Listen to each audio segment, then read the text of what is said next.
Everyone, welcome to Sanmarga classes. ವರ್ಗಗಳು ಮತ್ತು ವರ್ಗಮೂಲಗಳು ಅಧ್ಯಾಯದ 32ನೇ ಪ್ರಶ್ನೆಯನ್ನ ಗಮನಿಸಿ. 49 7 ಕ್ರಮಾನುಗತ ಬೆಸ ಸಂಖ್ಯೆಗಳ ಮೊತ್ತವನ್ನಾಗಿ ವ್ಯಕ್ತಪಡಿಸಿ.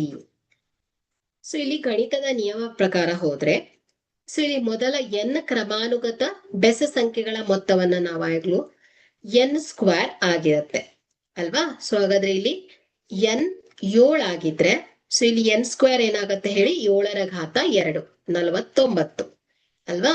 ಸೊ ಇಲ್ಲಿ ನಾವು ಕ್ರಮಾನುಗತ ಬೆಸ ಸಂಖ್ಯೆಗಳ ಮೊತ್ತವನ್ನಾಗಿ ವ್ಯಕ್ತಪಡಿಸ್ಬೇಕು. ಸೊ ಹಾಗಾದ್ರೆ ಚಿತ್ರದಲ್ಲಿ ತೋರಿಸಿರುವಂತೆ ಮೊದಲ 7 ಬೆಸ ಸಂಖ್ಯೆಗಳು, ಸೊ ನೋಡಿ 1 2 3 4 5 6. ಸೊ ಇಲ್ಲಿ 6 ಬೆಸ ಸಂಖ್ಯೆಗಳಿವೆ. ಸೊ ಇಲ್ಲಿ ಮೊದಲ 7 ಬೆಸ ಸಂಖ್ಯೆಗಳು ಅಲ್ವಾ. ಸೊ ಹಾಗಾದ್ರೆ 1 2 3 4 5 6 7 ಕ್ರಮಾನುಗತ ಬೆಸ ಸಂಖ್ಯೆಗಳು, ಇವುಗಳ ಮೊತ್ತ. ಸೊ ಎಷ್ಟಾಗತ್ತೆ ಹೇಳಿ, 49 ಬರುತ್ತೆ. ಹಾಗಾದ್ರೆ ಇಲ್ಲಿ 49ನ್ನ 7 ಕ್ರಮಾನುಗತ ಬೆಸ ಸಂಖ್ಯೆಗಳ ಮೊತ್ತವನ್ನಾಗಿ ವ್ಯಕ್ತಪಡಿಸಿದಾಗ, ಸೊ ಇವುಗಳನ್ನ 1 + 3 + 5 + 7 + 9 + 11 + 13 ಆಗಿದೆ. Thank you.